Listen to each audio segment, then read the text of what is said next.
I the a-hole for telling my mom to adopt instead of planning to use me as a surrogate? So the title sounds exactly the way it is. I recently turned 16, but my mom was talking to me about this starting when I was 14. A little backstory. My mom was previously in a bad relationship with my birth father, and after having 4 kids including me, she was forced to get her tubes tied. That was forever ago, and now she's married to my stepfather. My mom is all about kids, and she always talks about wanting more. So when I was 14, I was in a car with her when she brought up surrogacy. I had no idea what that meant at the time, so she explained it to me. She talked on and on about how she hopes that one of my sisters or I would give birth to a kid and give it to her one day. I didn't think much of it at the time. This has been going on for the past 2 years. Flash forward to today. I was in a car with my mom, and we were driving home from the store. We were listening to music when she turned it down and started talking about the surrogacy thing again. This time, it was slightly different. She started talking about how she wants me specifically to give birth to a baby and give it to her. She point blank asked me if I would do it despite numerous conversations that I have had with her talking about how I never want kids or to give birth. I was in total shock. I literally just turned 16 back in June.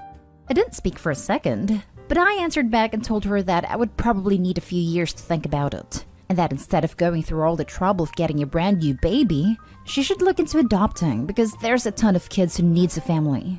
She instantly got mad at me and started talking about how she doesn't want to do that because she doesn't want to have to deal with the kids not accepting her as their mother. I told her that that wouldn't matter if she tried her best to be a good mother to them. She started yelling about how I was a jerk and about how she had raised me to serve something back. At this time, we were in our driveway, so I got out of the car and went into my room. She hasn't said anything to me ever since it happened this morning. I am unsure whether or not I am the a-hole, so I have come to Reddit. So, am I the a-hole for telling my mom to adopt? Edit. I did not expect this to get this much attention already. Just to clarify, I am not the oldest sister. I'm actually the youngest. My older sisters are 17 and 18. And no, I have no family that I could stay with. My birth dad's side of the family are terrible people, and all live in Texas, my birth state, and I currently live in another state. My mom's side of the family lives in Idaho. Now for the top comments. This is horror movie crap. No normal mother talks like this. Get out of this household ASAP. Edited to add. Can't believe I forgot to add this. Call CPS.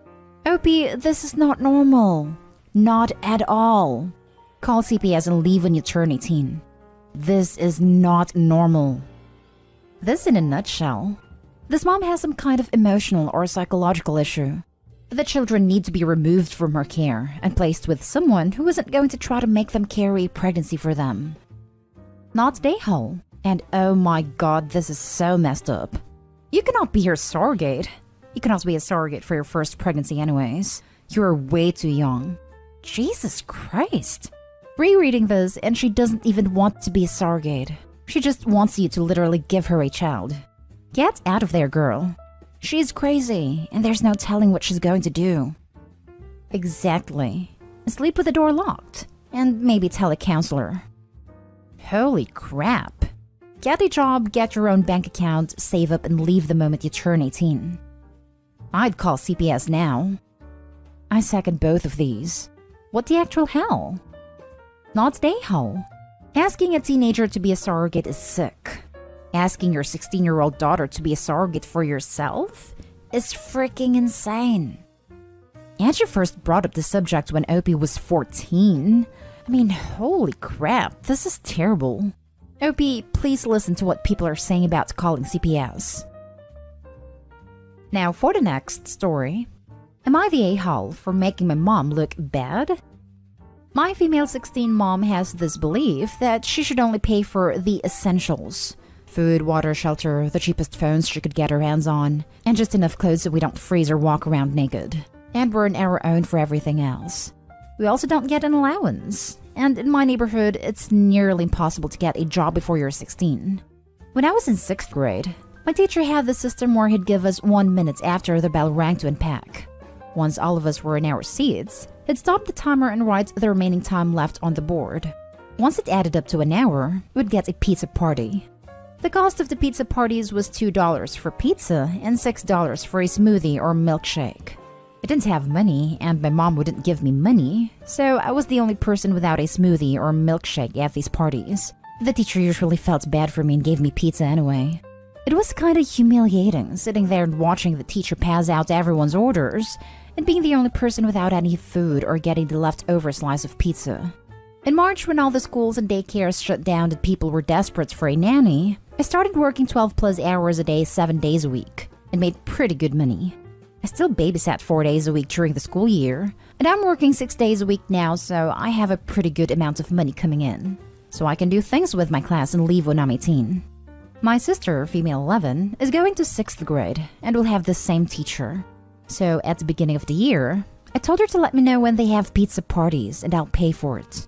We were staying with my grandparents when she got her schedule, and when I told her and my grandma asked what I meant and why would I pay for her pizza parties, I told her that our mom refuses to pay for anything for us that isn't deemed essential.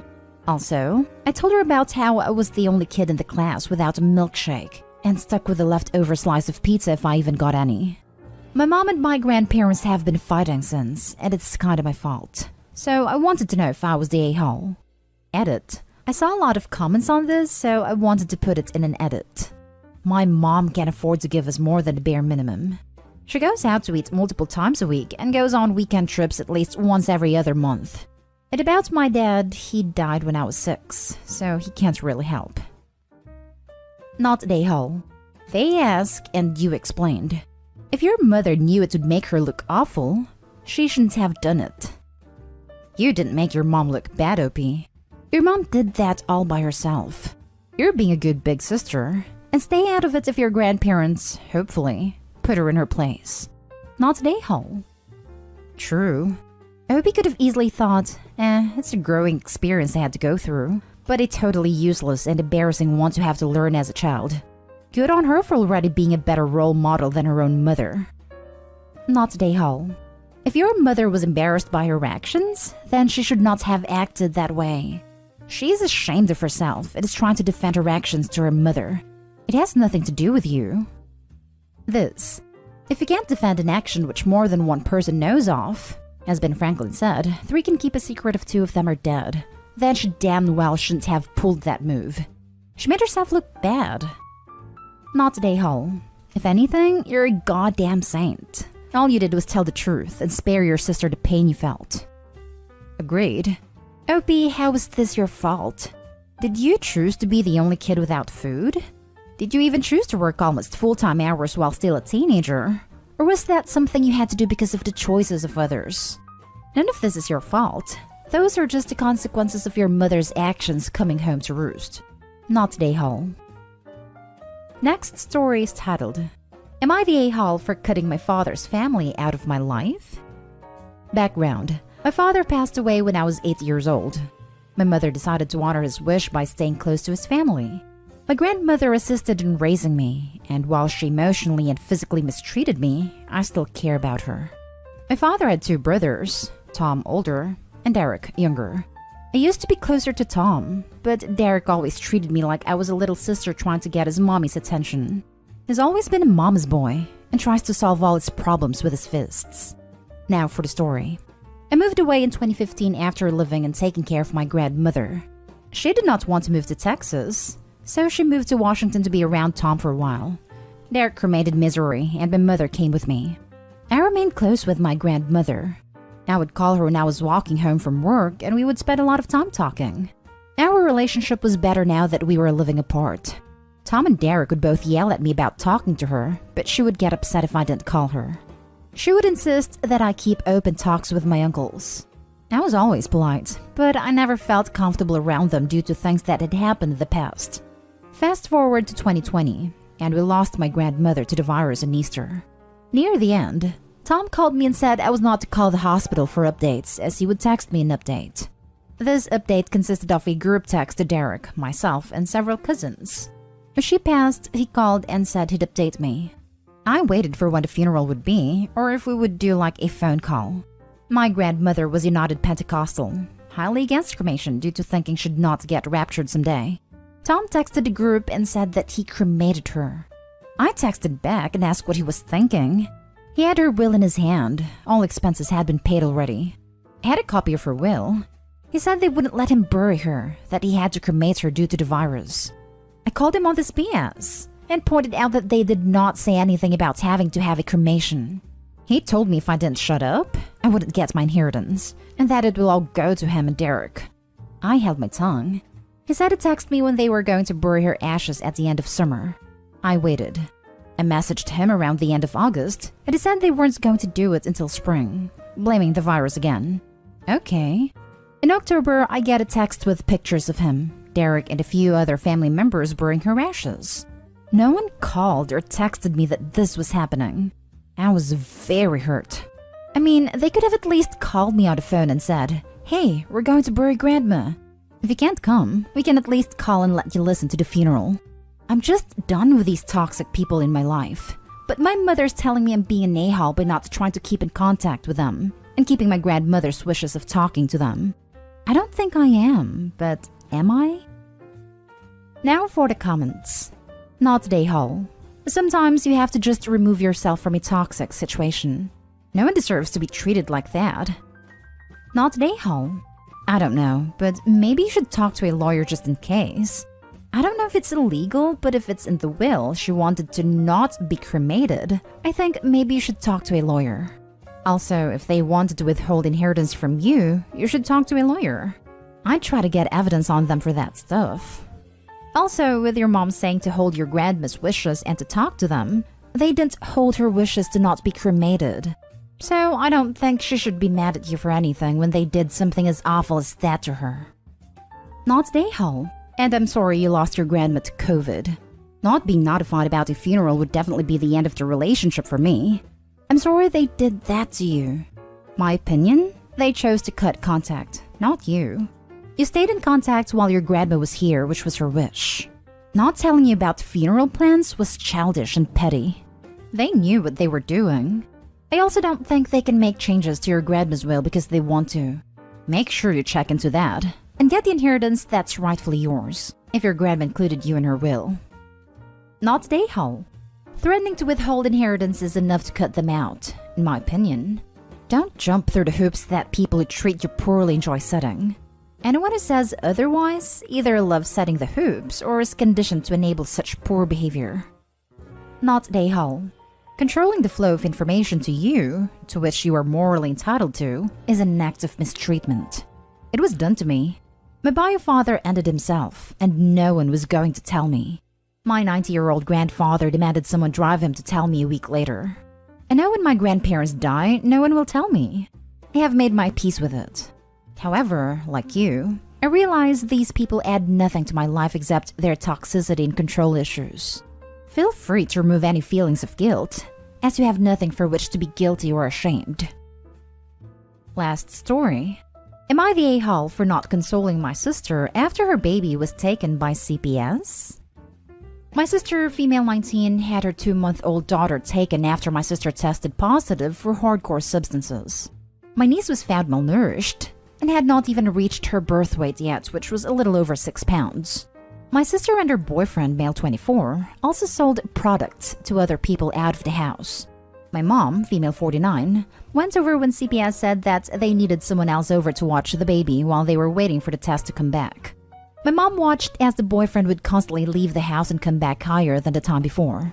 My mom also found some white powder in the bag in the bathroom that she flushed, and when the boyfriend found out, he flipped and screamed at her and told her, "Do you know how much that was worth?" My mom eventually left later that night because she watched them smoke right beside the baby, and they defended it, saying that the window was open. My mom called CPS and explained everything she witnessed, but CPS basically said that until the results of the test came back, that they weren't going to do anything. They took my niece a week later. Now, usually I stick up for my sister, but this time was too far, with the fact that a defenseless child was involved, and sent her a not-so-nice text about how disappointed I was in her, and then blocked her. I've gotten a lot of angry texts and have been ghosted by another sibling because I wasn't being supportive, and in their words, she needs us more than ever right now. It's been a couple months and I don't know much about the situation at all since I blocked her. Other info that may help. My sister constantly lied about not having money, so family would send her some, in which she would promptly spend on scores. She shoplifted on a constant basis. She claimed that my niece started sleeping through the night by a week old, and when she received a little concerned backlash, she claimed that her doctor said it was fine. My mom mentioned that the baby was extremely sleepy and that she spent most of the time in the crib sleeping. CPS did test the baby for substances too. However, we don't know the outcome of that. My sister told my mom she had just recently tried certain stuffs, and that is why she won't come back clean, but didn't like it, so she wasn't actually doing anything at the time. My mom said that my sister was on substances the entire time she was there and couldn't walk straight, which scared my mom, especially when she was holding the baby. Explanation on why maybe the a-hole here because my siblings are very upset with me and that I could have been more supportive considering she just lost her child and she needs some support to get clean herself so she gets her daughter back. Not the a-hole. Honestly, I'd have called CPS myself. Apparently, people who were going over to buy from them were actually making reports because even they were concerned for the baby. They had a ton of reports by the time they actually decided to take any action on it. Not the a-hole. Addicts are often manipulative, and anyone close to them will get played. Keep your distance until she's clean and legitimately making amends. I definitely plan to. Thank you. Screw that. Not the a-hole. I can't say what I'd do to any family member that did that to a baby because I'd be banned from Reddit. Your sister is a vile human being. Exactly how I felt. Couldn't imagine she did what she did and was livid. However, my family has a rather awful history. I and all 6 of my siblings were in foster care at some point in our lives. So if that explains my family's dynamics a bit, I hope so.